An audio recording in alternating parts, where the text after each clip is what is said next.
Assalamualaikum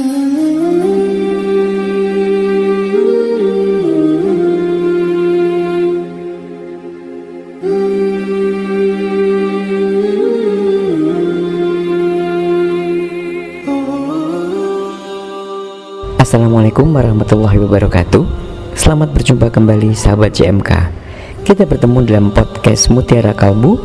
Kali ini kerjasama antara JMK dan ITMI wilayah Jawa Timur mempersembahkan pendidikan generasi di era generasi Z. Baik, marilah kita ikuti bersama kegiatan siaran tunda kerjasama JMK Radio dan ITMI wilayah Jawa Timur.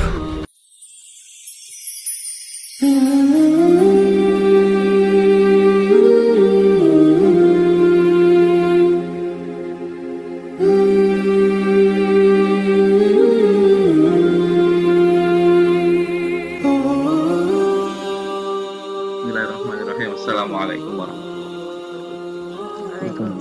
warahmatullahi wabarakatuh. Asyhadu an la ilaha illallah wa la syarika lahu wa asyhadu anna Muhammadan abduhu wa rasuluhu. Allahumma shalli wa sallim ala Muhammadin wa ala alihi wa sahbihi. Yang saya hormati Ibu kita Rani Maharani, pada malam hari ini sangat berkenan untuk saya ganggu dari kemarin.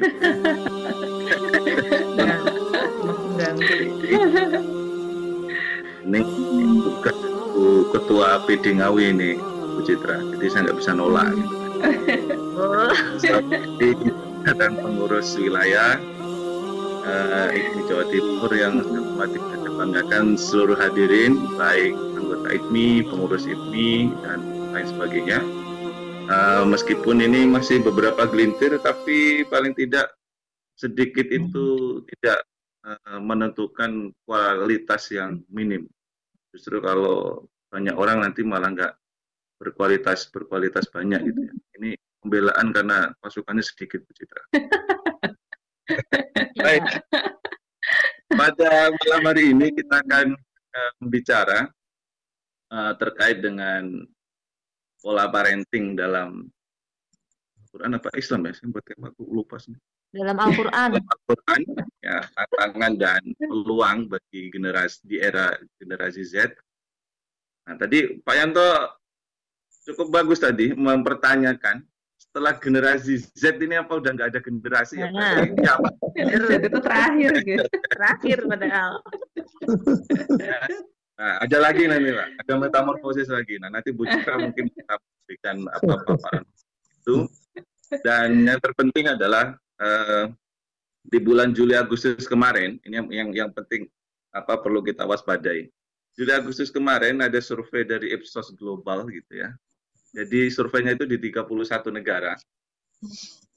Mensurvei apa yang menjadi kekhawatiran masyarakat pada saat ini terhadap gangguan kesehatan.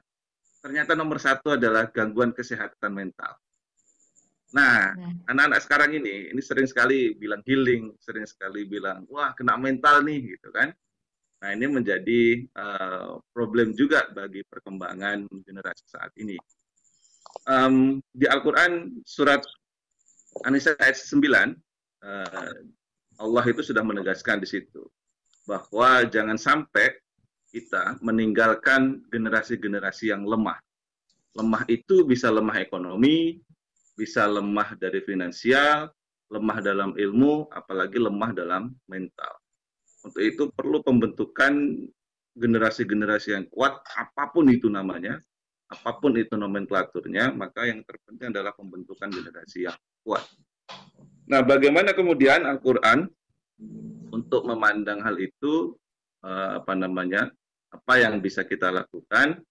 Nah, Bu Citra Apriani Maharani ini adalah dosen Universitas Negeri Lampung dan juga konselor.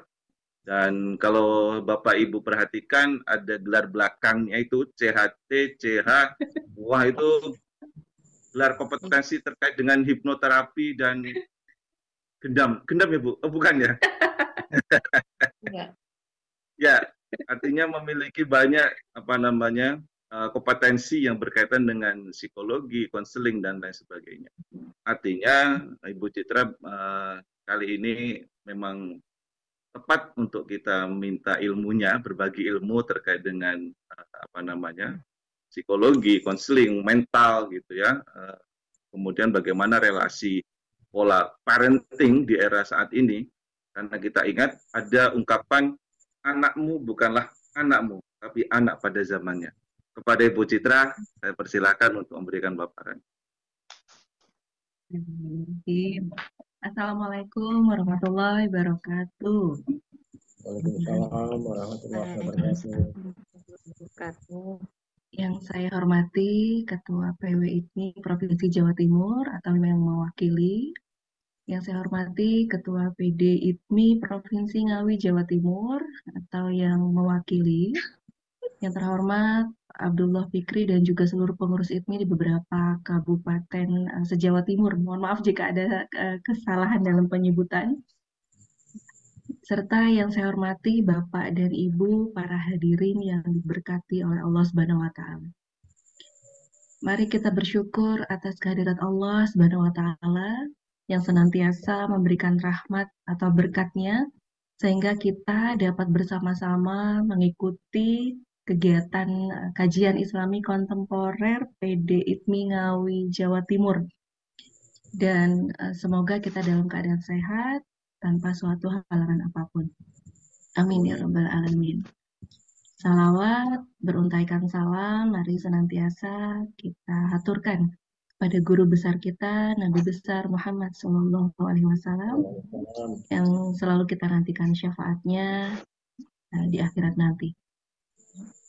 Bapak Ibu, para hadirin yang diberkati Allah Subhanahu wa taala, sebelumnya saya mengucapkan terima kasih atas waktu yang diberikan kepada saya untuk turut berkolaborasi dalam kegiatan rutin setiap bulan ya, kegiatan kajian Islami kontemporer PD IPMI Ngawi Jawa Timur, yang jujur saja awalnya saya merasa dilemanya sepertinya saya masih belum layak ya dibandingkan Bapak Ibu terkait dengan parenting. Saya yakin jauh sekali dari saya, tapi di sini yang membuat saya yakin dan mengiyakan ya undangan dari Pak Fikri, karena satu hal yang selalu saya yakini di dalam hidup adalah tidak pernah ada yang kebetulan. Kenapa saya dihubungi Pak Fikri juga saya yakin itu semua juga jalan atau takdir yang sudah digariskan gitu ya, untuk kita bertemu, kita berjodoh di malam ini seperti itu. Seperti di dalam Al-Quran yang sudah disebutkan pada surah Al-An'am ayat 59, izin saya menyampaikan, yang artinya, dan kunci-kunci semua yang gaib ada padanya. Tidak ada yang mengetahui selain dia. Dia mengetahui apa yang ada di darat dan di laut. Tidak ada selai daun pun yang tidak diketahuinya. Tidak ada sebutir biji pun dalam bayangan bumi, dan tidak ada pula sesuatu yang basah atau yang kering yang tidak tertulis di dalam kitab yang nyata, Lauh Mahfuz. Artinya dapat diartikan ya secara sederhana, apapun kejadian yang terjadi dalam kehidupan kita, termasuk pertemuan kita di malam hari ini, semuanya sudah tertulis di Lauh Mahfuz. Dan saya mohon izin, mohon maaf jika nantinya ada kata-kata saya yang kurang berkenan, kurang layak. Dari awal saya mohon keikhlasan Bapak Ibu semua untuk memaafkan saya seperti itu ya. Ya, salam kenal Bapak Ibu, terima kasih. Ini saya senang sekali saya bisa bersilaturahmi. Sebenarnya keluarga saya juga ada di Jawa Timur, Pak, di Malang tapi. Oh, Malang. Nanti semoga nanti kita bisa bertemu ya ketika saya di Jawa Timur gitu. Siap, Bu. Senang Bu bisa bertemu. Iya, insya Allah ya, Budian ya. Temanya cukup berat ya, yaitu mengenal parenting dalam Al-Quran, tantangan dan peluang di era generasi Z. Di malam ini saya bukan untuk memberi materi, tapi di sini kita berbagi, sharing saya gitu ya. Sharing terkait dengan permasalahan yang sedang kita hadapi. Sebenarnya sih bukan permasalahan ya, tetapi sesuai dengan temanya, yaitu tantangan dan peluang di era generasi Z. Dan bagaimana kita mengenal pola parenting di dalam Al-Quran, seperti itu. Nah, kalau bicara tentang generasi Z, tentu kita perlu memahami kembali gitu ya. Sebenarnya apa sih itu generasi Z? Gitu.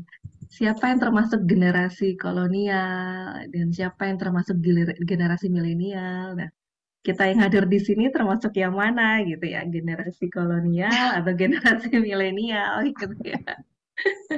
Ya, Bapak dan Ibu, para hadirin, perlu kita pahami kenapa ada perubahan generasi seperti itu. Yang mana belakangan ini di dalam kehidupan kita sehari-hari ya, kerap sekali kita mendengar istilah generasi milenial, ada juga generasi kolonial gitu ya, meskipun tidak terlalu paham artinya ya dan asal usulnya, namun nyatanya istilah tersebut sudah diterima dan digunakan masyarakat pada umumnya tanpa mereka mau mengkaji lebih dalam apa maknanya seperti itu. Perbedaan generasi kita ketahui bersama bahwa ini ditentukan oleh rentang usia kelahiran manusia ya. Di mana hal ini dilakukan agar dapat membuat kita lebih memahami bagaimana pengalaman individu atau pengalaman seseorang di tiap generasi itu memang dipengaruhi oleh adanya perubahan teknologi. Nah, perubahan ini yang akan membentuk pola atau cara seseorang, ya, cara kita melihat, cara kita berinteraksi, khususnya terhadap dunia atau generasi yang berbeda, seperti itu. Izinkan saya untuk menyampaikan sebuah kasus terlebih dahulu ya. Ada suatu kisah tentang seorang ayah yang merasa kesal dan juga kecewa karena sering memergoki anaknya pada saat jam belajar di rumah itu sibuk dengan gadgetnya. Si ayah menegurnya, bahkan memarahinya sampai mengambil gadgetnya. Dan si anak menjelaskan bahwa ia bukan bermain gadget, tapi ia belajar melalui gadgetnya. Dan anak tersebut juga menyampaikan kepada ayahnya bahwa gadget itu memberikan banyak bantuan nih, untuk bisa memahami materi tugas di sekolah gitu, hingga ia bisa menyelesaikan tugas-tugasnya dengan baik seperti itulah. Nah, setelah mendengar penjelasan dari anaknya, yang mana anak berbicara dengan percaya diri seperti itu tentang aplikasi yang ada pada gadgetnya, si ayah merenungi ya dari apa yang disampaikan oleh si anak. Ayah menyadari bahwasanya selama ini si ayah tertinggal banyak mengenai perubahan yang terjadi, mengenai perkembangan teknologi informasi yang memang telah berkembang sangat cepat. Nah, di sini dari cerita singkat itu kita bisa melihat adanya gap atau celah generasi yang disebabkan oleh perkembangan teknologi informasi. Nah, apakah perkembangan teknologi informasi itu tidak baik? Nah, ini yang perlu kita luruskan bersama seperti itu. Nah, sebelum kita bahas lebih lanjut, kita pahami dulu ada beberapa generasi yang sebenarnya sudah terjadi ya. Tadi menarik sekali, apakah ada generasi berikutnya setelah generasi Z, karena Z adalah huruf terakhir seperti itu. Ya, ada beberapa generasi, mungkin Bapak Ibu pernah mendengar ada generasi baby boomers, pernah dengar ya Bapak Ibu ya? Itu lahir dari tahun 1946 sampai 1964. Berikutnya ada generasi X, itu lahir tahun 1965 sampai 1979. Berikutnya ada generasi Y yang lahir di tahun 80-an sampai dengan 1965. Nah, saya masuk generasi Y ini. Kalau Bapak Ibu, gitu ya. Generasi ya antara itu ya. Berikutnya generasi apa, Pak? Mbak Dian? Generasi X ya, Pak. Kalau Mbak Dian, Bu Dian, generasi Y. apa? Generasi Y ya, sama kayak saya. Jadi kita ada generasi Z. Nah, ini generasi Z itu dari tahun 1996 sampai dengan 2010. Dan ada generasi setelah Z, Pak. Dia kembali lagi ke A, generasi Alpha. Karena Z sudah berakhir, sudah terakhir, jadi kembali ke A. kembali ke A gitu ya. Jadi ada sekarang anak-anak zaman sekarang, bahkan mungkin anak-anak kita ini masuk ke generasi baru, yaitu generasi Alpha yang lahir tahun 2011 sampai tahun 2025. Nah, jadi ada generasi setelah generasi Z ada generasi Alpha, tetapi generasi Z dan generasi Alpha sering dipahami itu sama, ya sama seperti itu. Ya, karena belum bisa terdeteksi secara jelas apa yang membedakan, karena 2025-nya belum kita lalui gitu ya. Nah, saya izin juga untuk menginformasikan satu persatu ya. Kenapa terjadi perbedaan, baik itu dari karakter, dari tantangan, seperti itu. Kita pertama ke generasi baby boomers yang lahir tahun 1946 sampai 1964. Mohon izin, adakah di sini yang lahir di tahun 1946 sampai dengan 1964? Nggak ada ya kayaknya. Tidak ada ya? Nggak ada ya? Ya, jadi dinamakan sebagai informasi dinamakan baby boomers karena pada saat itu setelah berakhirnya Perang Dunia Kedua, angka kelahiran bayi itu sangat besar gitu, sehingga boom gitu ya, seperti bom seperti itu, sehingga dikasih nama baby boomer gitu. Nah, jadi generasi ini punya karakter yang baik seperti itu, di mana dia punya komitmen yang tinggi. Kalau bisa kita lihat ya, kakek kita atau orang tua kita itu memiliki komitmen yang sangat bagus. Dia kompetitif, seorang leader yang bagus. Semua pekerjaan itu terstruktur, sistematis, loyal, pekerja keras ya gitu. Namun sisi negatifnya juga ada. Biasanya kalau orang tua dulu gitu ya, atau kakek kita dulu tidak suka dikritik. Nah, itu ciri khas daripada generasi ini. Itu kalau dikasih masukan itu agak sulit gitu ya. Perlu menggunakan bahasa yang sesuai, meskipun tidak semua, tapi itu menjadi ciri khas. Sehingga generasi inilah yang disebut dengan generasi kolonial seperti itu, karena dia konservatif ya.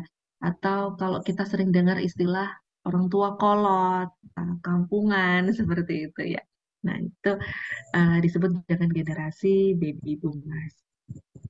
Nah, berikutnya ada generasi X. Nah, yang lahir tahun 1965 sampai 1979 ada di sini, Bapak Ibu?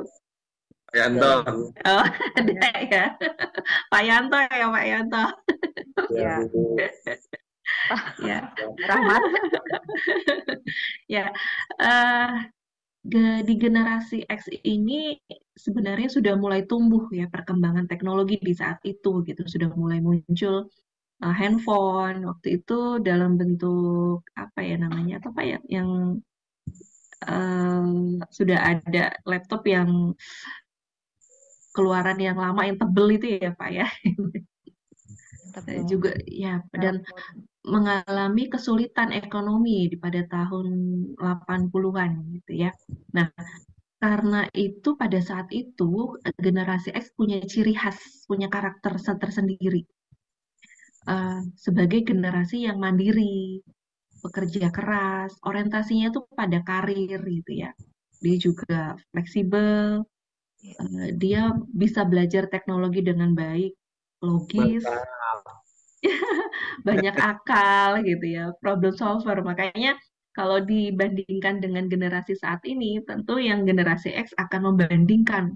Kalau dulu, nah gitu ya, karena memang perbedaannya sangat terlihat sekali. Yang sangat karakter dari generasi X ini adalah mandiri dan pekerja keras gitu. Tidak mudah menyerah, itu yang terlihat dari generasi X ya. Karena memang pada saat itu terjadi kesulitan ekonomi yang menuntut semuanya harus bisa mandiri untuk bisa bertahan. Gitu. Berikutnya, nah ini dia, kalau masih ingat dulu ada baju atau segala yang serba silver ya, generasi milenial masih ingat ya dulu ya, pasti heboh-heboh gitu ya. Nah itu generasi kita ini Mbak Dian ya. Iya. Generasi milenial, generasi Y gitu, dari lahir tahun 1980 sampai 1995. Nah, di zaman kita ini sudah muncul ya media sosial ya saat itu ya, gitu, sudah ada media sosial. Sebenarnya juga sudah ada smartphone ya, sehingga pada saat itu meskipun belum semua, tapi sudah bisa dikatakan mahir dalam teknologi pada saat itu. Nah, namun karena pada saat itu teknologi media itu mulai masuk di generasi ini, dulu dikenalnya generasi milenial ini disebut generasi yang malas. Benar nggak Mbak Dian? Saya ingat banget di saat itu generasi pemalas gitu dibilangin ya. Iya. Karena seringnya bermain ponsel, yang mana dulu HP-nya itu HP yang gede. Kalau misalnya kita pegang tuh kan tebel, berat gitu ya. Namun sebenarnya generasi milenial ini atau generasi Y ini, dia bagusnya adalah punya rasa ingin tahu yang tinggi, ya. Percaya diri, dan merupakan generasi yang paling banyak membaca buku gitu.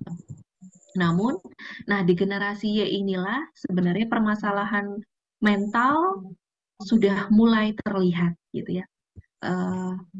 Dikarenakan itu tadi, mereka sudah mengenal teknologi, mereka sudah sering berinteraksi dengan teknologi, sehingga rentan sekali terkena kesehatan, apa maksudnya, terkait dengan kesehatan mental ya, depresi, gangguan kecemasan, seperti itu.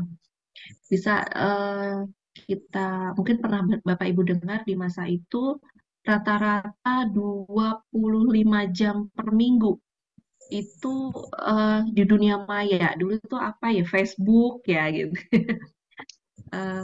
Suka berbagi ya, di generasi milenial ini atau generasi Y itu adalah suka berbagi, ciri khasnya juga. Ini suka memberikan komentar ya. Berbaginya itu berbagi komentar gitu.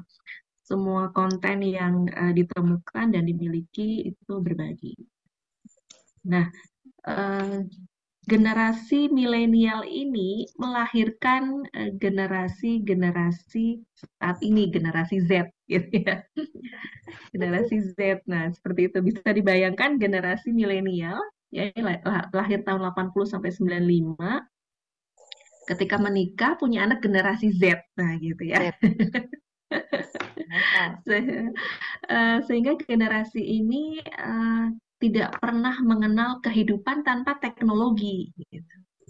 Sehingga terkadang anak-anak di generasi Z itu disebut sebagai generasi yang tidak bisa hidup tanpa gadget gitu, tanpa gadget ya. Tetapi bagusnya generasi Z ini, dia sebenarnya multitasking ya. Dia tidak suka hal-hal yang sifatnya bertele-tele, dia suka serba cepat. Satu sisi itu bagus, tapi satu sisi itu negatif. Kalau membaca, bisa kita perhatikan lebih suka membaca sikat. Jadi kalau misalkan membaca sesuatu, rangkumannya gitu ya, atau yang penting-penting saja gitu.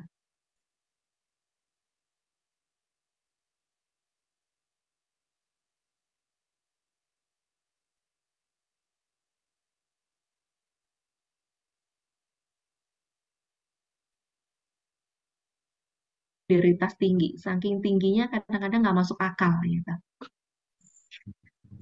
Percaya dirinya juga tinggi, bahkan kadang suka kebablasan gitu ya.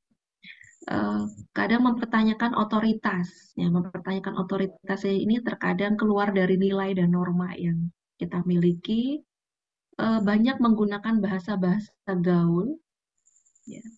Dan sebenarnya mereka lebih sering menghabiskan waktu sendiri. Waktu sendiri ini adalah waktu dengan gadgetnya. Ya. Nah, generasi Z ini punya cara belajar yang berbeda.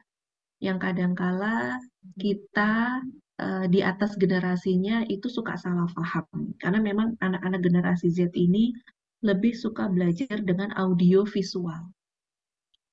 Nah, karena aktivitasnya banyak berinteraksi dengan teknologi, memang rentan dengan kecemasan, dengan depresi. Seperti yang disampaikan tadi ya, tingkat kesehatan mental untuk generasi Z itu sangat tinggi. Dikarenakan memang mereka waktunya itu habis berinteraksi dengan gadget. Seperti itu. Nah, setelah generasi Z ada, dia kembali lagi. Ya, generasi Alpha tadi. Generasi Alpha ini generasi termuda yang ada di bumi. Nah, generasi Alpha ini adalah generasi dari anak-anak milenial. Ini ada perkiraan. Iya, anak-anaknya milenial gitu. Kalau bayangkan kalau anak-anaknya generasi milenial, kalau memang pada saat itu dia gaul, ya anaknya pun mungkin tidak akan jauh berbeda gitu ya. Karena gaul juga gitu. Nah, diperkirakan Bagus juga males gitu. Iya, betul.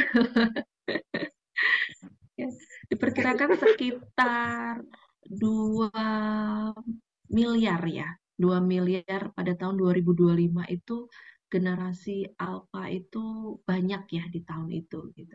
Itu tadi ya, generasi milenial itu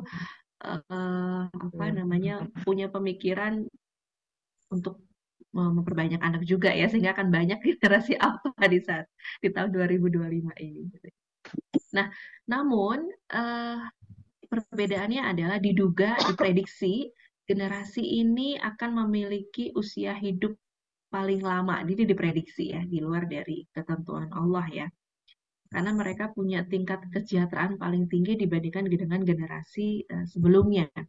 Kok bisa gitu ya, padahal tingkat kesehatan mentalnya lebih tinggi dimungkinkan seperti itu.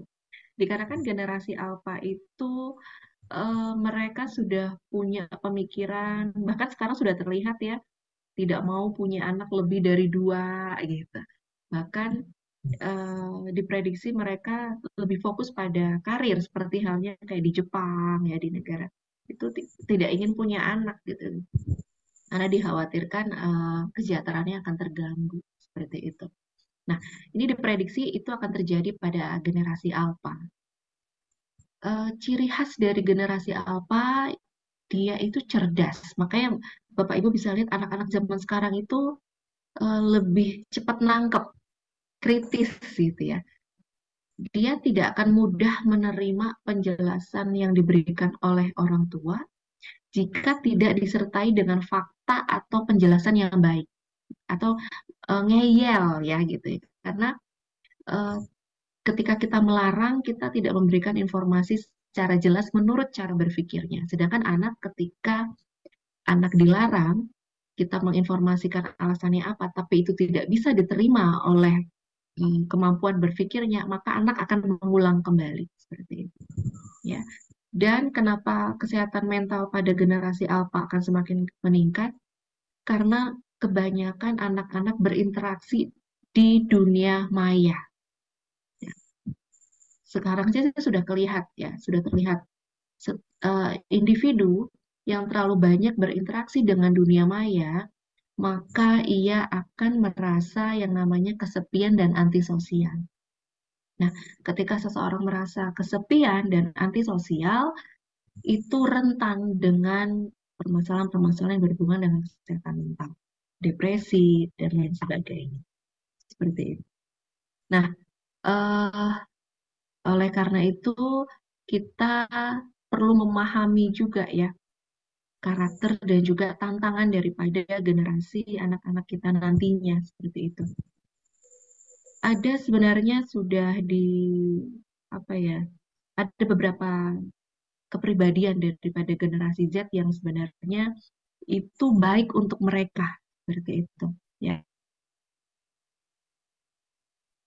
Peluangnya adalah dari sisi yang pertama, karena semua akses itu harus memang menggunakan digital ya, semuanya berbasis digital ya. Jadi memang anak-anak di era ini, khususnya generasi Z ya, lebih memilih ponsel daripada TV karena semuanya sudah tersedia di televisi. Dan kita melihat mereka tidak pandai bersosialisasi, tapi sebenarnya mereka pandai bersosialisasi, hanya saja di dunia maya. Sebenarnya itu menjadi peluang. Mereka bisa bersosialisasi dengan berbagai negara, mereka bisa percaya diri, maka malah yang paling unik dari generasi Z adalah mereka bisa berpikir out of the box. Ya, mereka kreatif, ya. Memang sih negatifnya kalau nggak ada gadget nggak bisa hidup lah seperti itu ya, karena gadget tempat mereka berekspresi. Kelemahannya juga sebenarnya ini satu sisi peluang, tapi ini bisa menjadi kelemahan. Wajib punya media sosial.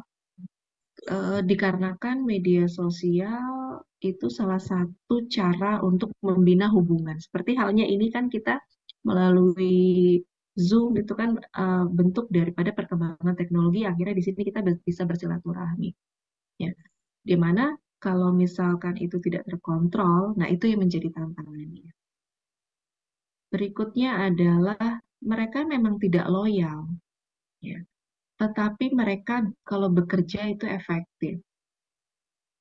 Kritis terhadap fenomena sosial, suka yang serba cepat dan instan. Makanya profesi anak-anak generasi Z yang disukai tidak sama seperti dulu.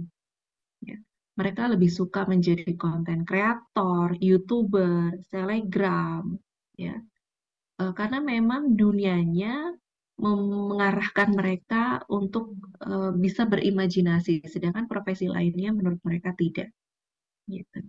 Dan memang ini sebenarnya memberikan peluang ya bahwa anak-anak bisa berkreativitas melalui smartphone. Hanya saja tantangannya. Nah ini dia tantangan di generasi Z ini karena semuanya serba instan, serba mudah, sehingga ya seperti yang kita rasakan ya, saking enaknya semuanya sudah ada di smartphone kita ya Bapak dan Ibu. Keinginan atau misal daya juang, resiliensi itu memang menjadi kurang untuk anak-anak generasi Z saat ini. Berikutnya juga adab ya, itu yang kita rasakan, adab-adab anak juga mulai berubah ya, seperti itu. Kecanduan gadget memang kebutuhan, tapi yang paling berbahaya adalah ketika bangun tidur yang pertama kali dicari adalah gadget, seperti itu, dalam rangka untuk mencari informasi gitu ya, bukan untuk sebagai alarm kita. Nah itu yang paling berbahaya seperti itu. Dan yang paling menjadi tantangan juga adalah lonely. Itu yang paling parah ya untuk generasi Z saat ini karena interaksinya sangat banyak di dunia media sosial, sering merasa sendiri. Nah itu yang menyebabkan mungkin pernah didengar sekarang ini ada tren remaja suka menyakiti dirinya sendiri, bahkan sampai ke arah menyakiti diri sampai ke bunuh diri. Nah itu ya karena apa? Memang ini menjadi tantangan generasi Z saat ini ya. Mereka seolah seperti banyak teman, tapi sebenarnya mereka sendiri. Tapi dikatakan sendiri juga tidak, nah, seperti itu. Ya. Nah, yang menjadi pertanyaan kita bersama adalah bagaimana sikap kita sebagai orang tua menghadapi generasi Z ini ya, kan nanti generasi Alpha. Semakin ke sini tentunya tuntutan mereka semakin tinggi. Kalau kita menjadi orang tua yang kolonial, tentu ini kita akan sulit untuk berkomunikasi seperti itu. Kalau kita menjadi orang tua yang milenial, itu menjadi satu sisi itu positif, tetapi seperti apa yang perlu kita lakukan. Nah,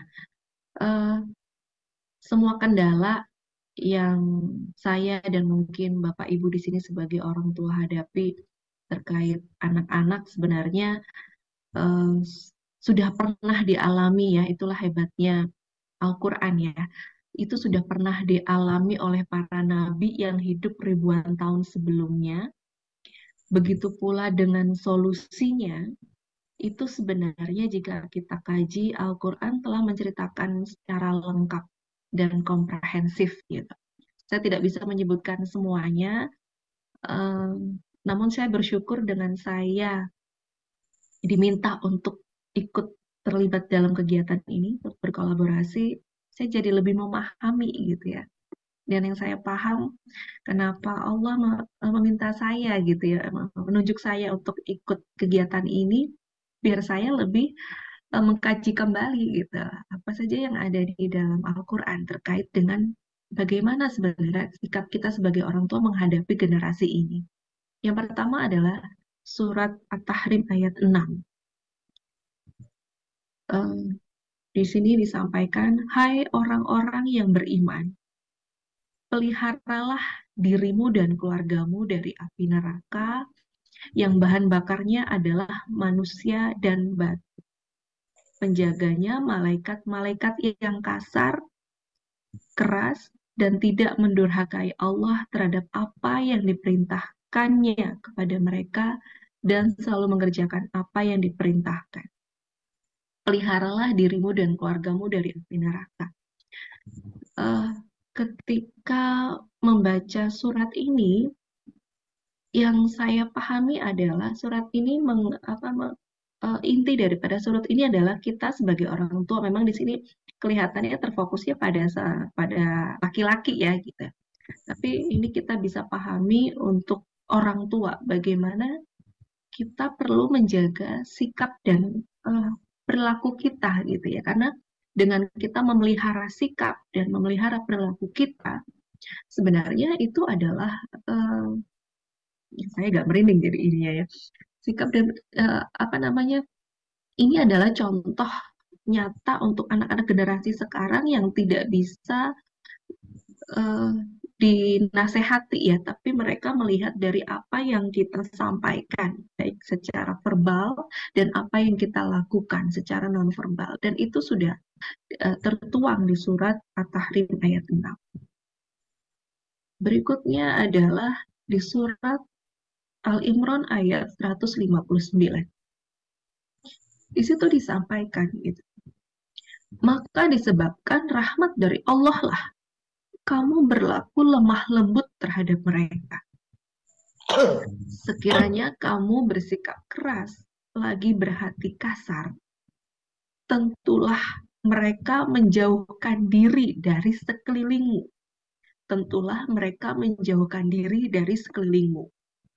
Karena itu, maafkanlah mereka, mohonkanlah ampun bagi mereka, dan bermusyawarahlah dengan mereka dalam urusan itu.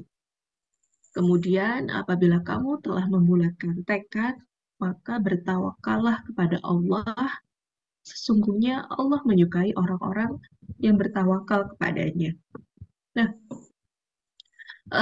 dari surat ini ada beberapa hal yang kita bisa pahami gitu ya.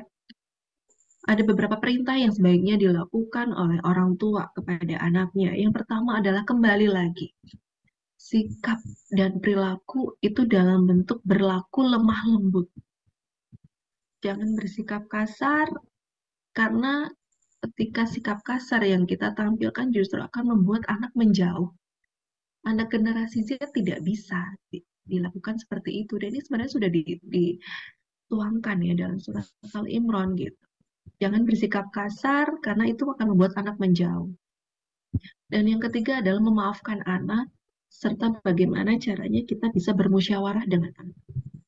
Lagi-lagi sikap dan perilaku seperti itu, dan cara berkomunikasi yang perlu kita bangun dalam pola parenting yang ditegaskan di dalam Al-Quran. Selanjutnya ada surat Ibrahim ayat 24-26. Ya.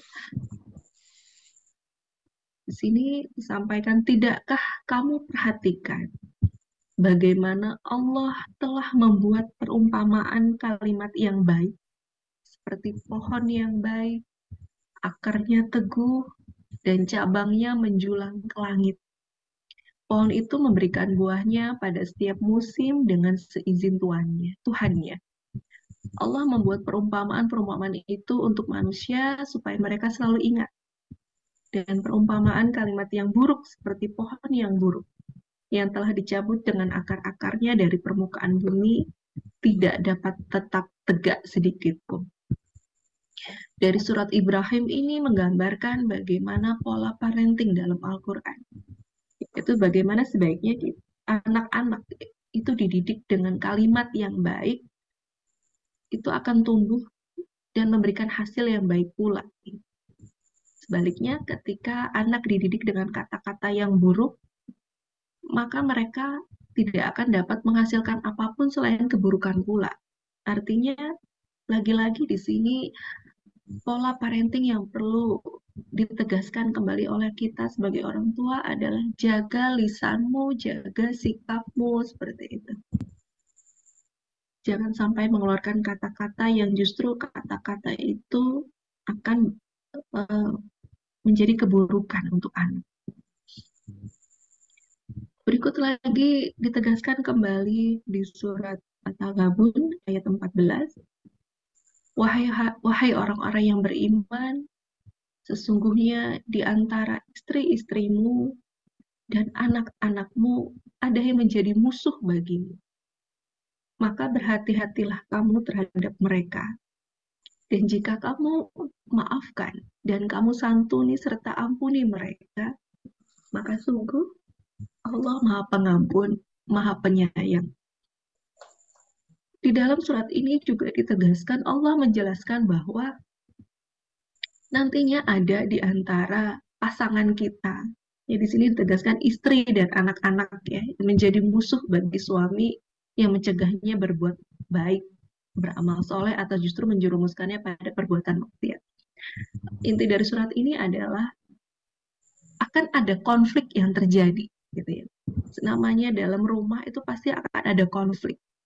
Tetapi setiap konflik itu pasti akan ada jalan keluarnya ketika memang di sini difokuskan memang terhadap suami ya, di mana suami bisa memaafkan dan tetap memperlakukan dengan baik seperti itu. Dan di surat Az-Zariyat ayat 23, nah ini dia. Maka demi Tuhan langit dan bumi, sungguh apa yang dijanjikan itu pasti terjadi seperti apa yang kamu ucapkan. Nah, melalui ayat ini, Allah itu lagi-lagi mengingatkan kita semua ya, bahwa kita sebagai orang tua wajib untuk menjaga lisan kita. Kalau misalkan Bapak Ibu pernah mendengar istilah afirmasi, di dalam ayat ini juga dipertegas ya, ayat ini berhubungan gitu loh dengan yang namanya afirmasi. Di mana apabila kita mengucapkan suatu kalimat secara berulang-ulang, maka otak manusia akan menangkap gitu dan bekerja keras untuk mewujudkan kata-kata tersebut. Bisa dibayangkan kalau kita selalu memberikan kata-kata yang buruk, memberikan judgement atau memberikan label kepada anak kita, itu akan terjadi sesuai dengan apa yang kita ucapkan. Gitu. Makanya betul kata orang tua dulu, jaga lisanmu, ya. Omonganmu itu doa. Nah, seperti itu. Dan itu memang betul. Di surat ini pun dipertegas gitu ya. Jika kita sebagai orang tua, ini terjadi kepada mungkin Bapak dan Ibu pernah punya pengalaman ya, orang tua di generasi kolonial itu memang punya permasalahan dalam hal mengungkapkan rasa marah gitu ya, terkadang tidak terkontrol. Namun di anak-anak milenial juga seperti itu, di mana sering kita dengar anak-anak itu dipanggil dengan, atau ketika orang tua marah menyebut dengan kalimat yang kasar, bahkan yang lebih parah adalah sebutan binatang. Jadi kata-kata sebutan binatang yang disampaikan orang tua ke anak ini akan tersimpan di alam bawah sadarnya, dan tanpa disadari oleh si anak, ia tumbuh seperti perilaku yang disebutkan oleh orang tuanya. Seperti itu. Sebaliknya, ketika kita mengafirmasi anak-anak dengan sebutan yang positif, pelan-pelan, lambat laun, anak pun akan membentuk perilaku yang positif juga. Nah, gitu. Jadi, surat Az-Zariyat ayat 23 itu menegaskan hati-hati gitu dengan ucapan kita gitu. Dan seringkali kalau kita sudah dikuasai oleh amarah gitu ya, kita itu suka lupa dan tidak mampu menahan diri mengeluarkan kata-kata yang pasti akan kita sesali. Karena pada dasarnya kita itu baik, di saat kita melakukan kesalahan, maka hal yang paling terasa pertama kali adalah hati kita. Tidak nyaman dengan apa yang kita lakukan, karena memang manusia itu pada hakikatnya adalah baik. Padahal kita sendiri tahu bahwa apapun ucapan kita kepada anak itu akan menjadi doa, tapi terkadang itu masih kita lakukan. Nah, jadi sebenarnya bagaimana pola parenting dalam Al-Quran, seperti itu. Kita kembalikan ke surat-surat yang tadi kita sampaikan, yang saya sampaikan tadi, bahwasanya untuk anak generasi sekarang itu tidak bisa sekedar menggunakan kata-kata, tapi dicontohkan oleh kita sendiri, seperti itu. Hanya saja yang menjadi permasalahan adalah kita yang hidup saat ini, tapi sebenarnya kita masih belum move on dengan masa lalu kita. Mungkin kita punya masa lalu yang tidak menyenangkan, ada kekecewaan yang pernah kita alami di masa kita kecil, seperti itu ya. Yang ternyata itu bisa berdampak pada pola pengasuhan kita terhadap anak, atau bahkan itu juga berdampak pada perilaku kita pada lingkungan. Sehingga kita terlihatnya hidup di zaman ini, tapi sebenarnya kita masih hidup di pola yang seperti itu. Ya. Ciri-cirinya adalah di mana kita masih hidup pada pola yang lama adalah sebagai orang tua kita sulit untuk dikritik. Gitu. Kita tidak mau belajar dari suatu perubahan, mudah tersinggung, ya, cepat sekali, sangat sensitif sekali. Sebenarnya kan itu ciri khas ya, ciri-ciri dari orang tua yang belum move on dari masa lalunya gitu. Karena kalau orang tua yang sudah move on dengan masa lalunya, dia akan mudah akrab dengan si anak. Dia akan fleksibel ya. Kesalahan anak itu dia bisa memilah dan memilih. Ini wajar dan tidak wajar dan lain sebagainya. Seperti itu. Ada sedikit, boleh saya share video ya? Boleh izin? Mungkin ada. Boleh, Bu. Boleh ya, saya izin ya. Tapi di sini saya kayaknya belum dapat izin ya. Oh, sebentar, Bu. Saya izinkan.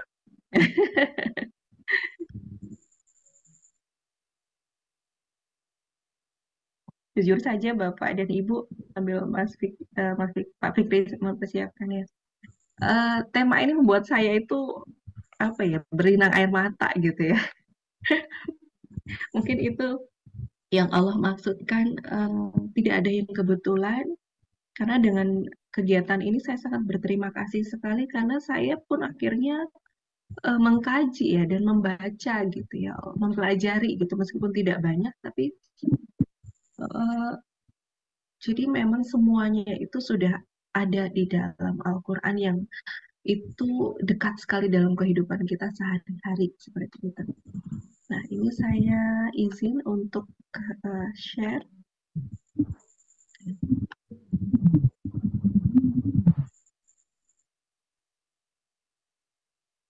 Bisa, Bu? Bisa ya. Okay. Mudah-mudahan suaranya terdengar ya. Mohon ini. Belum, Bu. Terdengar nggak suaranya? Belum. Belum ya?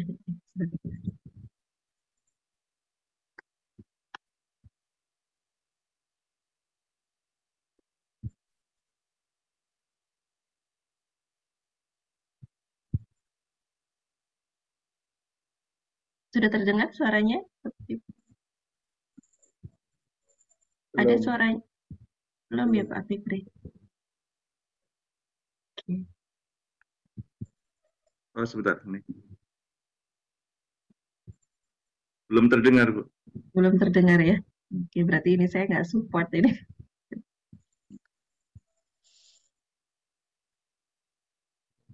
Oke. Mohon maaf Bapak dan Ibu sepertinya tidak support ya. Nah, oke, untuk itu kita ini saja. Sebentar.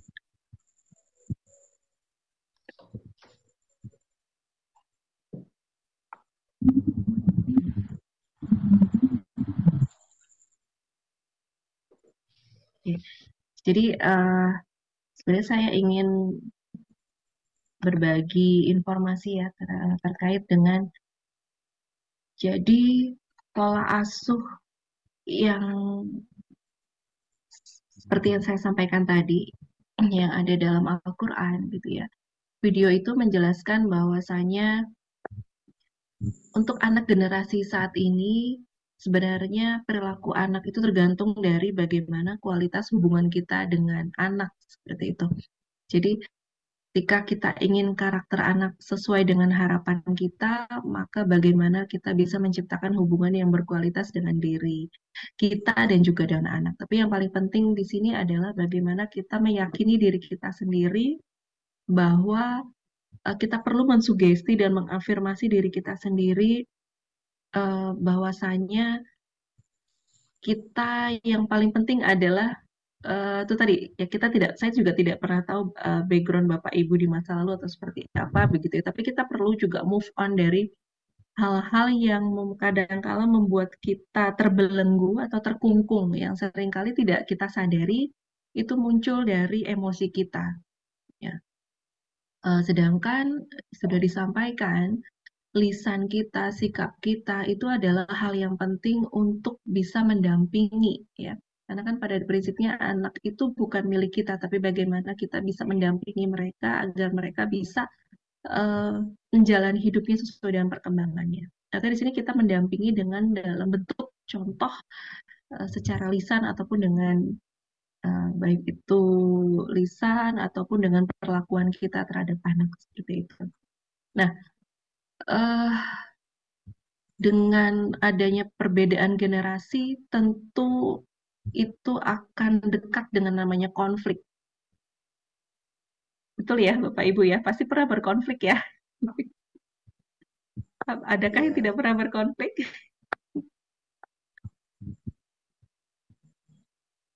Itu hiasan, Bu. Ya, ya. Yang mana sebenarnya kita seringkali menganggap konflik itu adalah suatu permasalahan yang seringkali tidak ada ujungnya gitu.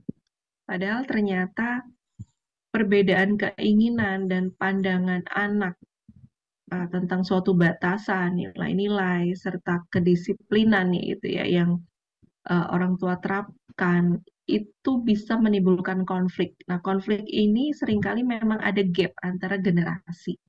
Ya, generasi kita yang berbeda dengan anak kita seperti itu ya. Nah, ini konflik inilah sebenarnya itu proses untuk kita, bukan hanya anak ya, tapi kita juga selaku orang tua itu untuk tumbuh. Ya.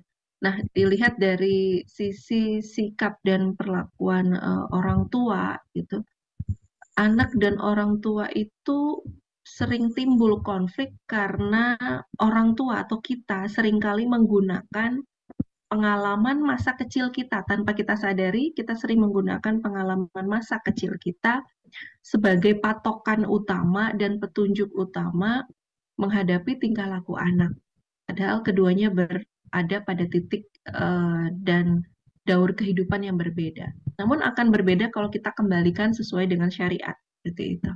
Nah, Dapat dikatakan juga bahwa setiap konflik yang terjadi antara kita dengan anak itu, mohon maaf, sebagian besar timbul karena kita bersikap konservatif gitu ya. Atau itu tadi, kolonial gitu ya, masih menggunakan pola yang lama gitu. Ini akan terus terjadi jika kita tidak mau mengerti, jika kita kurang rasional dan kaku gitu ya, sehingga akan ada perbedaan nilai-nilai dan cara pandang hidup. Nah, selalu nilai-nilai pandangan hidup itu akan sangat kontras sekali perbedaannya. Nah, dimana ini solusinya tadi sudah disampaikan bahwa lagi-lagi bagaimana cara kita berkomunikasi, bagaimana cara kita bersikap seperti itu dan bertindak, itu sebenarnya adalah suatu solusi begitu. Nah, hanya saja seringkali tanpa kita sadari, karena kita berada dalam lingkungan, baik itu keluarga atau lingkungan di mana kita tinggal, itu memiliki pengalaman yang mungkin tidak menyenangkan seperti itu ya. Seringkali ketika mungkin anak kita atau di sekitar kita melakukan suatu hal yang suatu permasalahan gitu ya, kita langsung tanpa sadar memberikan judgement atau memberikan cap di awal tanpa kita berusaha untuk memahami dulu permasalahan itu secara dalam gitu. Nah, sehingga ini yang membuat hubungan kita dengan anak ya, atau bahkan dengan orang di sekitar kita itu menjadi tidak harmonis gitu, karena kita sudah memberikan judgement terlebih dahulu. Ya, seperti itu. Nah, kenapa ini sering terjadi? Mohon maaf, saya informasikan ini seringkali memang karena dua hal yang seringkali membuat penyelesaian masalah terhadap konflik orang tua dan anak itu tidak efektif. Yang pertama adalah tindakan kita menyalahkan orang lain dan mengungkit persoalan yang telah lalu. Nah, tidak enak ya diungkit. Nah, ternyata anak pun tidak suka diungkit. Bahkan anak-anak usia dasar pun mereka tidak suka jika kesalahannya diungkit-ungkit seperti itu. Nah, lalu apa yang perlu kita lakukan gitu? Jadi sebenarnya perlu kita pahami terlebih dahulu bagaimana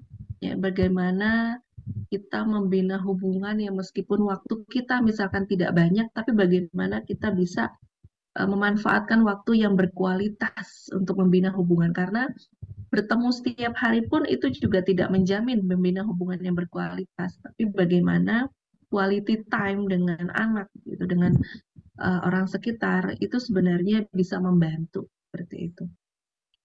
Berikutnya adalah mengenali kembali gaya pengasuhan yang kita miliki. Dari hasil penelitian, tidak ada gaya pengasuhan yang paling baik. Mungkin Bapak Ibu pernah mendengar ada gaya pengasuhan otoriter, ya, ada gaya pengasuhan yang mengabaikan anak, demokratis. Ternyata yang orang bilang demokratis adalah yang paling bagus, ternyata tidak. Di satu sisi juga perlu otoriter. Artinya kita perlu memahami kita lebih dominan pada pengasuhan yang seperti apa. Sebagai contoh, kalau misalkan kita memiliki pengasuhan otoriter, ciri-cirinya adalah kasih sayangnya itu rendah, tapi disiplinnya itu tinggi. Ya, seperti di dalamnya itu ada tindakan penghukuman, gitu ya, secara pukulan, ancaman, bentakan, seperti itu. Nah, ini juga untuk saya juga untuk mempelajari bahwa jangan kaget kalau misalkan anak itu nanti berani melawan, menantang atau melawan gitu ya. Dia tidak mau mendengarkan permintaan karena itu tadi kita seringkali menggunakan hukuman, pukulan, ancaman, bentakan dan lain-lain untuk membuat anak mengikuti apa yang kita inginkan.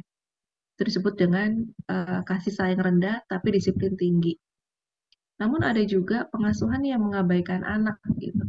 Kasih sayang dan disiplinnya rendah.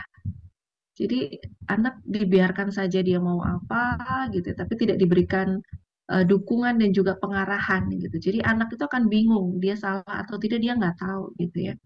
Nah, dampak kedepannya adalah anak yang didiamkan atau diabaikan, anak akan merasa putus asa gitu ya. eh, akibatnya adalah dia bisa menjadi orang yang krisis identitas, krisis percaya diri, gitu ya, memiliki self esteem yang tinggi, bahkan memiliki resiliensi atau daya juang terhadap masalah yang sangat rendah. Sebaliknya, kalau misalkan anak itu diberikan cinta dan kasih sayang yang memadai, dalam arti di sini perhatian, maka ini bisa membuat dia baik dalam hal ya. Dan ini bisa dia memiliki resiliensi, daya juang hidup yang baik seperti itu. Dan ada juga pengasuhan permisif, kasih sayangnya tinggi tapi disiplin rendah. Dan ini biasanya orang tua yang memiliki background pengalaman masa kecil tidak menyenangkan, sehingga ketika besar, ketika dia berkeluarga dan punya anak, dia tidak ingin masa kecilnya dulu dialami oleh si anak, sehingga apapun yang anak minta dikasih gitu. Dan dampaknya ini anak akan menjadi manja gitu ya, dan sering merusak bila keinginannya tidak dipenuhi gitu. Bahkan anak akan melakukan cara apapun untuk mendapatkan yang dia mau. Nah, ini akibat dari pengasuhan permisif. Dan terakhir, pengasuhan demokratis gitu ya. Ini yang kasih sayangnya dan disiplinnya juga tinggi. Dia tahu tempat di mana saya harus menempatkan kedisiplinan ya dan kasih sayang. Artinya di sini memang lagi-lagi kita mampu untuk memanfaatkan waktu untuk bersama dengan keluarga. Jadi ada the power of ngobrol. Mungkin Bapak Ibu pernah dengar, ternyata di dalam Al-Quran juga disampaikan bagaimana hebatnya kemampuan seseorang untuk bersikap dan perilaku yang baik melalui berkomunikasi. Jadi pada intinya apapun generasinya, sebenarnya solusinya tetap sama, yaitu bagaimana kita membina hubungan yang berkualitas. Apapun generasinya, the power of ngobrol itu adalah solusinya. Kita tinggal menyesuaikan dengan generasi anak bagaimana cara kita berkomunikasi. Oke, mungkin itu ya Bapak Ibu yang bisa saya bagi. Oh, kayak saya sampai lupa diri waktunya jam berapa ini Pak Fikri. 21 lebih. Mohon maaf Pak. Saya lupa nanya tadi ya. Mungkin itu ya Pak Fikri, saya kembalikan ke Fikri. Mohon maaf tadi kalau saya agak baper. Baik, terima kasih Bu Citra sharingnya cukup mendalam dan membawa perasaan gitu ya. Ini perlu menjadi koreksi kita, refleksi ke kita semua sebagai umat muslim. Kita sudah punya pedoman, guidance terhadap bagaimana proses dan pengelolaan pola asuh terhadap anak-anak kita. Nah, ini yang Bu Citra kembali merecall kita supaya untuk kembali kepada yang sudah disampaikan oleh Allah. Kalau kita baca di surat Luqman misalkan, sangat indah sekali guru Luqman ini ya memanggil anaknya dengan kata ya bunayya. Itu kalau dalam bahasa Arab itu panggilan yang sangat mesra kepada anak kan. Nah, ini mungkin bisa kita jadikan teladan juga itu dalam manggil. Masa yang mesra manggil sama istri atau suaminya aja. Anak juga harus mesra dong ya. Nah, ini yang hadir ini lintas generasi. Jadi saya harap bisa mengkoreksi diri sendiri, karakteristiknya seperti apa. Dan sekarang kita hidup di dunia era digital yang sangat kuat, sehingga mungkin mempengaruhi dari proses-proses kita dalam berumah tangga, apalagi terkait dengan mendidik anak. Untuk itu, saya berikan kesempatan untuk teman-teman sekalian untuk bertanya atau curhat. Nah, ini kalau di TV itu curhat dong mah gitu kan. Nah, ini curhat dong apa ya? Bucin gitu misalkan gitu. Oke, silakan teman-teman sekalian. Monggo. Ini jauh-jauh dari ini ya. Dengan tadi? Oke, silakan. Iya. Saya Resti dari PD ITMI Pasuruan. Selamat malam Bu Citra, Pak Fikri, Bu Widian. Semoga sehat selalu ya. Selamat malam Mbak Resti. Injih, ini ada satu pertanyaan yang bisa dibilang sedikit curhatan juga sih ya. Di era generasi saat ini, di mana orang tua dan anak-anak sekarang sudah banyak yang lebih bebas mau akses handphone dan sebagainya. Nah, terkadang meskipun satu rumah, bahkan satu ruangan, nggak terkadang sering ya, antara orang tua dan anak ini hadir secara fisik, tapi tidak saling berjauhan secara batin. Artinya sudah sibuk, yang satunya lihat TikTok, satunya lihat belanja-belanja gitu. Akhirnya komunikasinya kurang, ikatan emosionalnya kurang. Kemudian anak tidak menyampaikan kemauannya seperti apa, belum bisa menyampaikan kemauannya seperti apa. Orang tuanya terkadang kurang mengerti. Nah, ini kan juga kadang jadi problem. Nah, pertanyaannya bagaimana untuk membangun kembali komunikasi yang seperti ini ya, bisa dibilang kurang komunikatif antara orang tua dengan anak, karena sekarang tuh sudah banyak sekali terjadi, baik anak itu masih kecil atau bahkan sudah usia-usia remaja gitu. Seperti itu. Terima kasih. Assalamualaikum. Terima kasih. Resti, tahun kelahirannya di rentang berapa ini? Generasi apa ini Mbak Resti? Aku generasi Z. Oh, generasi Z ya. Iya. Mungkin ada yang lain dulu, kita tampung dulu. Ada? Sambil ditanya generasinya ya Pak Fikri ya. Assalamualaikum. Waalaikumsalam. Ya, ada? Iya. Oke. Siapa nih? Izatul ya, Ibu. Iya. Izatul Laila Prayitno. Ini dari Mbak Lila. Oke, silakan Mbak Lila. Laila. Selamat malam Mas Fikri. Ya, semalam. Iya. Mbak Ila. Saya sangat senang sekali ya dengan materinya, cukup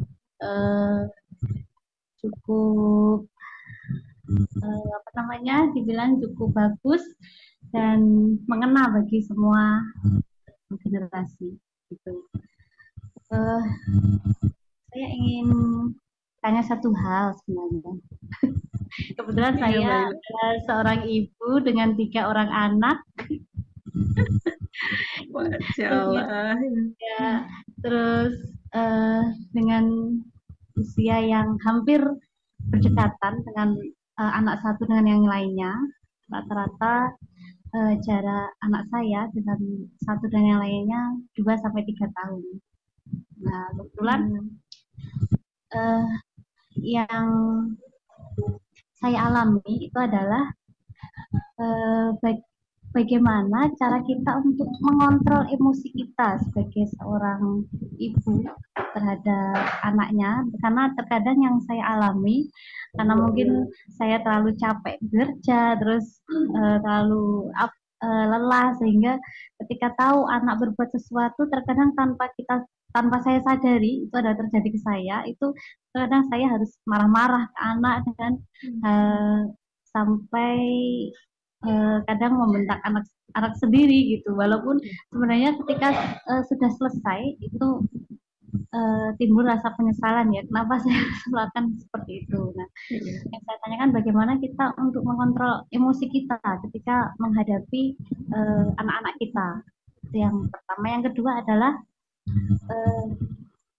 anak saya itu masuk di era sekarang ya, yang mana dia mengenal digital, setiap hari kadang melihat HP dan sebagainya, sehingga saya menyadari itu bahwa ketika dia melihat HP dan saya berusaha untuk mencegahnya, melarangnya, itu akhirnya emosi dia itu meledak dan akhirnya emosinya tidak terkontrol, karena dia juga sering lihat HP, walaupun kita sudah membatasi jamnya gitu ya. Tapi karena apa namanya, dia itu sering sehingga emosi dia itu suka meledak-ledak kayak gitu. Terus bagaimana caranya agar kita mampu untuk mengkondisikan anak agar emosionalnya juga tidak terlalu bisa kita kontrol kayak gitu. Terima kasih Pak Jessica. Ya, terima kasih. Oke, baik. Terima kasih Mbak Lila. Mungkin dua penanya dulu. Monggo direspon Bu Citra. Ya, baik. Terima kasih Mbak Fikri. Ya, Mbak Resti. Ya. Ini yang sering kali terjadi sebenarnya untuk generasi Z dengan para orang tuanya ya. Jadi memang kalau bisa dilihat kita satu ruangan gitu ya, sama-sama di meja makan secara fisik, tapi masing-masing pegang gadget gitu ya, sehingga interaksi di antara kita itu minim seperti itu. Nah, ini yang memang bisa jadi banyak faktor ya, banyak faktor kenapa sampai anak akhirnya tidak dekat dengan orang tuanya. Nah, ini coba kita flashback masing-masing, termasuk juga dengan Mbak Resti, yang ini juga untuk pembelajaran ketika nanti akan berumah tangga atau sudah berumah tangga ya. Gitu.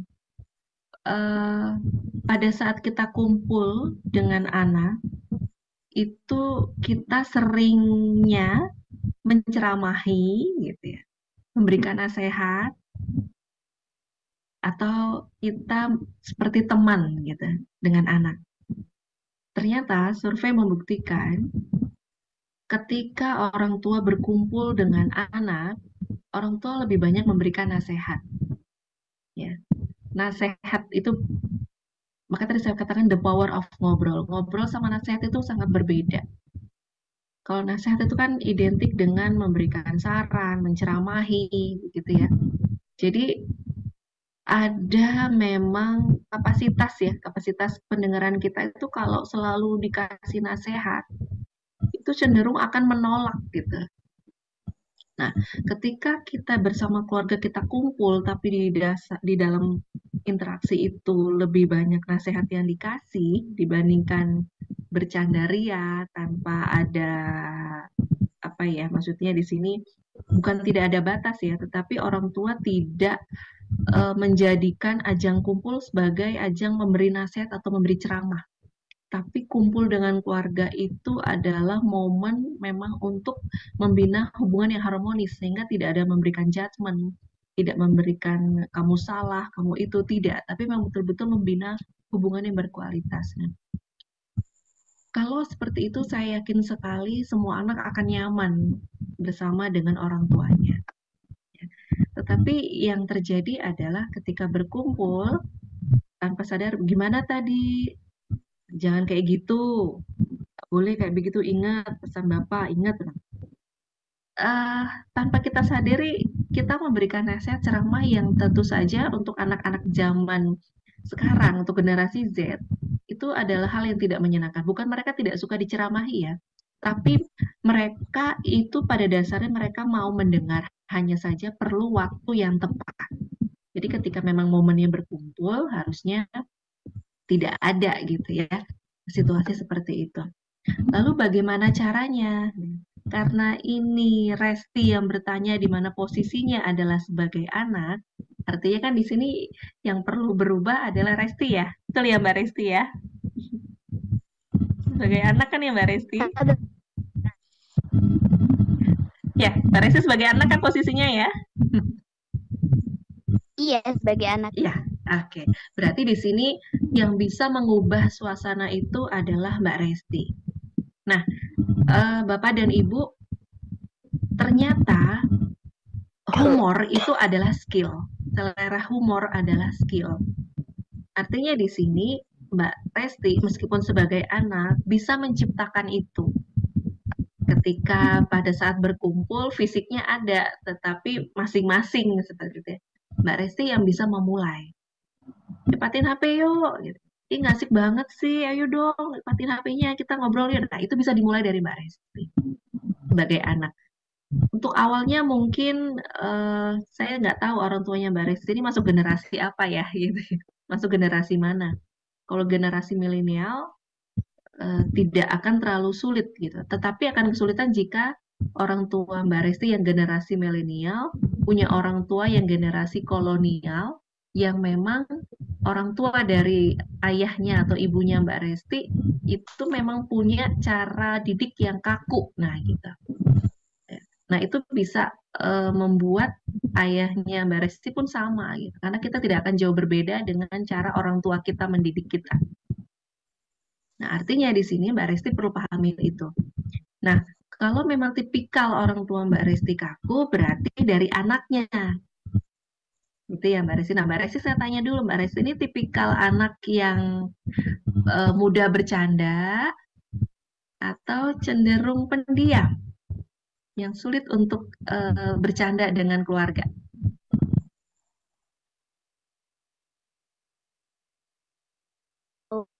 Resti? Situasi seperti tadi yang dimana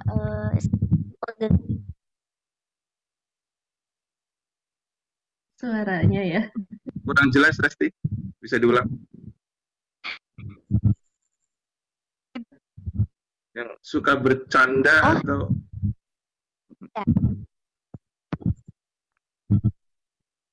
Sebenarnya kalau aku sih suka bercanda, cuman kalau di suasana tertentu yang dimana udah kondisi masing-masing, maksudnya udah saling pegang gadget masing-masing, itu agak susah sih untuk memulai bercanda, karena suasananya tuh kayak kaku, dingin gitu terkadang. Itu Bu Citra. Ya, ini akan tetap bertahan kalau tidak ada yang memulai. Jadi memang harus ada pelopor yang memulai untuk membina suasana yang kita harapkan. Gitu. Makanya awalnya bisa melalui Mbak Resti, karena di sini Mbak Resti sebagai orang yang bertanya, maka posisi untuk merubah itu bisa dari Mbak Restinya. Gimana caranya? Memang itu ketika kita keluar dari kebiasaan kita memang agak sulit, tetapi bisa. Mulai misalkan dengan cara ngobrol, nanti pas ini tolong yuk kita patin HP-nya yuk, ngobrol santai aja sih. Nah, itu dimulai dari hal-hal yang bercanda-bercanda dulu. Karena kondisi ini akan terus bertahan dan pada akhirnya nanti satu keluarga itu akan jenuh. Jadi gini, kalau satu keluarga, tapi kenapa rumah itu jadi jenuh ya? Membosankan ya di rumah. Nah, itu yang dikhawatirkan seperti itu, Mbak Resti. Baik antara suami, istri, dan anak akhirnya menganggap rumah itu tidak menyenangkan karena situasi yang terjadi seperti itu, sibuk dengan gadgetnya sendiri. Artinya di sini mau tidak mau, suka tidak suka, harus ada yang mempelopori untuk mengubah suasana yang ada menjadi mencair. Bisa dimulai dari Mbak Resti tadi. Oke. Baik Bu Citra. Mungkin dicukupkan untuk Mbak Resti yang masih ada pertanyaan, 2 pertanyaan tadi dari Mbak. Halo Mbak Resti. Halo Mbak Resti. Gimana? Sudah cukup. Emang tidak mudah ya, tapi dicoba ya Mbak Resti. Iya, masih perlu belajar lagi. Mungkin mulai bercanda atau untuk memulai ininya mungkin bisa dari cari perhatian dulu kali ya. Ngejatin barang atau apa gitu. Bisa Mbak Resti, bisa. Dan ini sangat-sangat bermanfaat. Jika nanti perhatiannya kan teralihkan dari handphone, teralihkan ke kita itu. Itu berkreativitas ya. Dan ini nanti akan bermanfaat ketika Mbak Resti berumah tangga. Iya. Oke, baik. Cukup ya Resti untuk pertanyaannya. Kita move ke Mbak Lila. Oke, Mbak Lila, ya ini saya alami jarak anak saya yang pertama dan kedua itu cuma 1 tahun 3 bulan. Ya saya, oke. Pasti ada rasa capek, itu sudah pasti ya. Emosi itu pun pernah saya juga alami. Anak dengan jarak yang dekat, lalu pada saat kita lelah ternyata di sekitar kita tidak ada orang yang bisa kita mintai tolong gitu ya. Sehingga itu membuat emosi kita tidak terkontrol.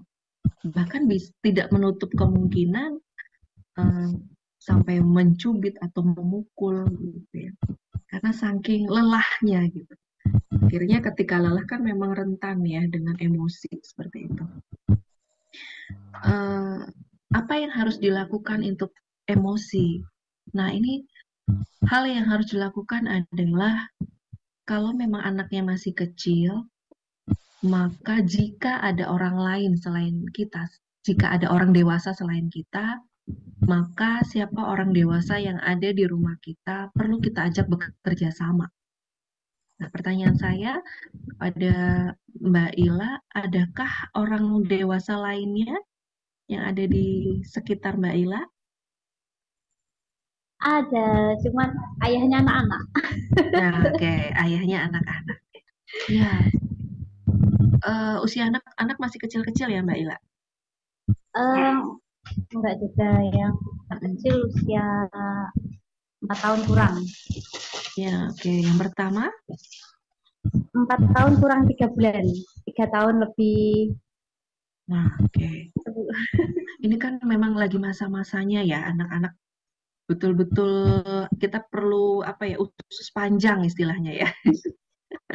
Nah, karena kita pasti ada masa lelah sehingga kita perlu bekerja sama dengan orang dewasa lainnya di sekitar kita. Tapi kalau ternyata tidak punya, maka yang perlu kita bantu adalah misalkan hanya ternyata Bu Ila sendiri tidak, mohon maaf, misalkan suami tidak bisa diandalkan dalam arti dia sibuk atau lain sebagainya gitu ya, sehingga harus Bu Ila sendiri. Memang perjuangannya tidak mudah, tetapi bisa, dimana Bu Ila perlu mengurangi dulu. Yang pertama adalah ekspektasi tinggi terhadap pasangan. Karena begini, kalau kita punya ekspektasi tinggi terhadap pasangan, contohnya kita capek, harusnya idealnya suami membantu. Misalkan kita lagi sibuk, anak nangis, harusnya suami membantu. Nah, misalkan seperti itu. Itu akan muncul dan itu malah menambah lelah kita. Padahal kondisinya mungkin pasangan kita tidak bisa, gitu. Tidak bisa kita tidak bisa kita jadikan sebagai orang yang bisa membantu kita lah, katakan gitu. Atau kasarnya tidak bisa diandalkan gitu ya. Misalkan ya bilang mohon maaf. Maka yang perlu dibantu pertama kali adalah cara berpikir kita, bahwa jangan sampai Bu Ila menganggap ekspektasinya terlalu tinggi tuh, wah ini harusnya suami saya begini, harusnya suami saya gini. Itu akan menambah rasa emosi bertambah. Nah, solusinya bagaimana untuk mengontrol emosi? Sering tiap malam sebelum bangun tidur, ini saya bicara sesuai dengan apa yang saya lakukan ya Bu Ila, karena waktu itu saya juga pernah mengalami di mana suami itu sering keluar kota dan tidak ada siapa-siapa yang bisa saya mintai bantuan. Maka yang saya lakukan adalah sebelum saya tidur, saya ngomong dengan diri saya sendiri. Sambil saya ciumi anak-anak saya minta maaf kepada mereka, dan pada saat saya mau tidur, saya minta melalui lisan saya puji diri saya hebat, saya luar biasa, saya sabar, saya mampu. Nah, itu selalu saya sampaikan sebelum saya tidur. Sampai saya bangun tidur pun sebelum saya bangun, setelah kita baca doa gitu ya, itu saya sampaikan kepada diri saya sendiri. Dalam waktu sekian saya berhasil tidak berhasil ya, dalam waktu sekian kurang lebih 2 bulanan itu cukup membantu gitu. Membantu saya ya, ketika memang tidak ada pasangan di samping saya yang bisa membantu saya karena memang kesibukan. Itu membantu sekali, karena emosi ini betul-betul luar biasa Mbak Ila. Mbak Ila nanti bisa nangis sendirian di tengah malam gitu ya, karena lelah, nggak ada yang bisa mengerti. Nah, saya nggak tahu apakah Mbak Ila pernah mengalami hal itu, Mbak Ila. Saya lelah hati, lelah fisik gitu ya Mbak Ila ya. Iya Mbak Ila, jadi mensugesti diri kita sendiri dan tidak berekspektasi tinggi terhadap pasangan atau orang dewasa lainnya, karena itu akan membuat diri kita menjadi menyalahkan orang lain, mengandalkan orang lain. Nah, itu yang berbahaya. Jadi cukup kepada diri kita sendiri, bagaimana cara kita mensugesti diri kita bisa. Memang itu tidak butuh waktu yang tidak tidak cepat ya gitu, tapi bisa. Akhirnya bisa mengontrol emosi. Jangan-jangan Mbak Ila sering sakit mah ya Mbak? Lebih dari itu ya kayak. Lebih dari itu ya. Akhirnya kan sakit kepala gitu ya. Akhirnya ke situ nanti Mbak Ila. Karena apa itu bentuk wujud dari tingkat stres yang kita alami. Di mana tingkat stres kita tidak ada yang membantu untuk mengurangi. Akhirnya kita sendiri. Gitu. Dan tentu saja kembali pada Allah lagi. Menyerahkan sepenuhnya. Meminta bantuannya. Itu sebelum dan pada saat bangun tidur. Gitu, Oke. Mbak Ila. Satu lagi tadi ya, anak masuk ke generasi alpha. Nah, ini saya curiganya, sepertinya anaknya Mbak Ila sudah masuk kecanduan atau enggaknya. Tapi kalau sampai anak ketika HP-nya diambil dan dia marah, sampai emosi tidak terkontrol, bisa jadi dia sudah termasuk kecanduan. Nah, kalau tingkat kecanduan belum, Bu. Belum, alhamdulillah kalau begitu. Nah, kembali lagi kalau sudah masalah anak, kita perlu kerjasama, Mbak. Mau tidak mau kita harus kerjasama. Artinya jangan sampai, biasanya kan kita gunakan HP itu untuk menyelesaikan tugas kita ya Mbak Ila ya. Betul ya? Ya, karena kan mungkin saya jarang di rumah ya, karena saya jam 6:30 sampai jam 2 saya ada di kantor, terus sering sama ayahnya. Jadi kalau sama ayahnya kan kadang sering pegang sering dikasih HP kayak. Ya, nah oke. Berarti ayahnya ini harusnya dengar juga ya. Ayahnya ada nggak Mbak Ila? Nggak tahu ini, kebetulan saya pas nggak di rumah. Gitu. Iya Mbak Ila. Jadi memang mengalihkan ke permainan yang lain. Gitu. Kalau memang tidak, misalkan ada ayah di rumah, berarti ayah punya cara untuk mengalihkan ke permainan yang lain. Biasanya ayah itu lebih kreatif ya dalam memberikan permainan gitu. Tapi untuk permainannya apa perlu kerjasama disiapkan. Gitu. Bisa jadi anak maunya HP karena nggak ada permainan lainnya yang dipilih gitu. Yang menarik nggak ada gitu. Cuma ada HP yang menarik kan seperti itu. Jadi ini perlu kerjasama. Mau tidak mau harus ada kerjasama.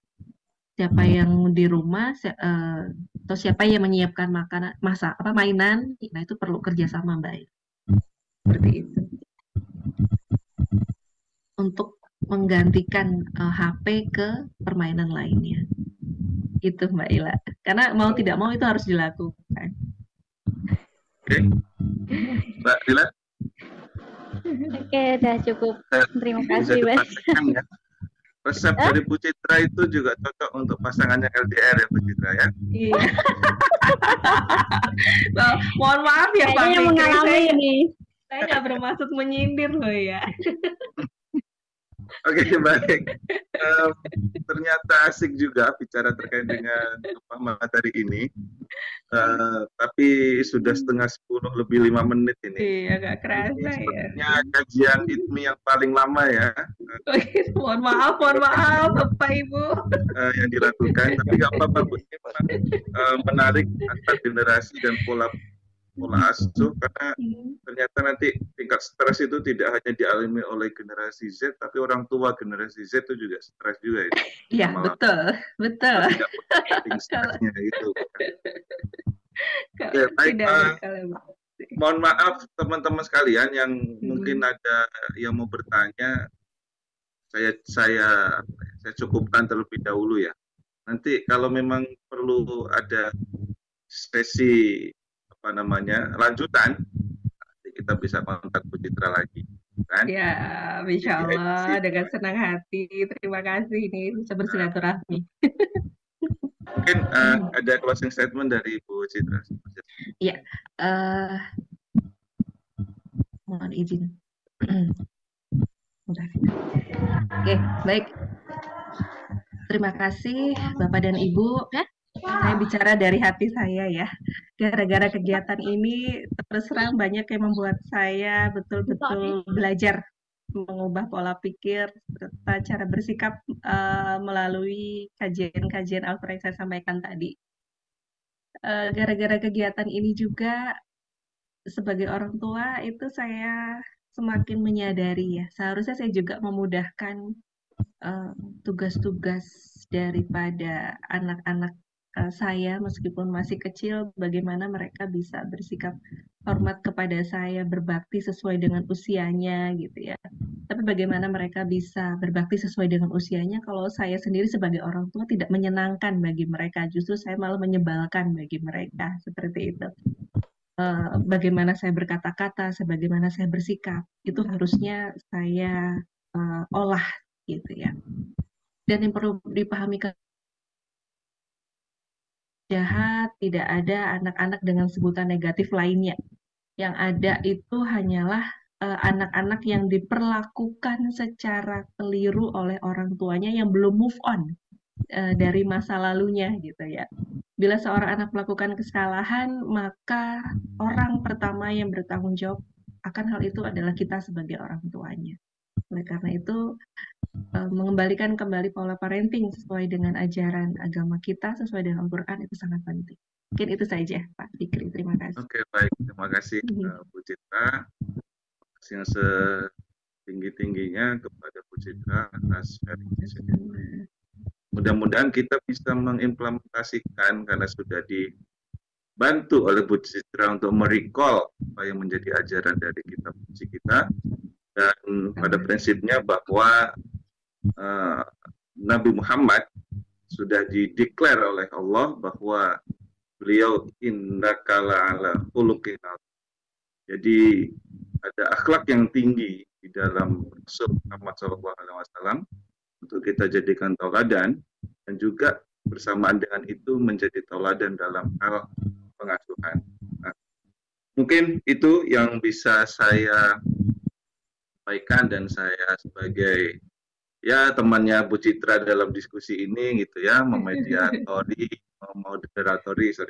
moderatori dalam kegiatan tematik kajian tematik pada kali ini. Mudah-mudahan kita bisa mendapatkan manfaat dan mengimplementasikan kita dalam kehidupan sehari-hari, baik sebagai orang tua maupun sebagai guru, bagi yang guru, baik sebagai apapun itu ya, pekerjaan kita, profesi kita, tetapi tidak lupa akan keluarga kita. Terima kasih. Saya kembalikan ke Pak Dian sebagai MC. Saya akhiri. Fastabiqul khairat. Wassalamualaikum warahmatullahi wabarakatuh.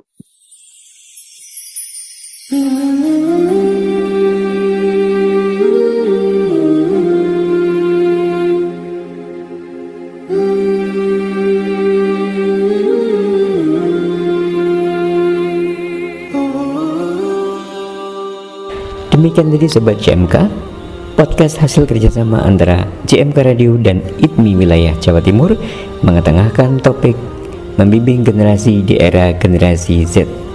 Sampai bertemu pada kesempatan yang berikutnya. Assalamualaikum warahmatullahi wabarakatuh.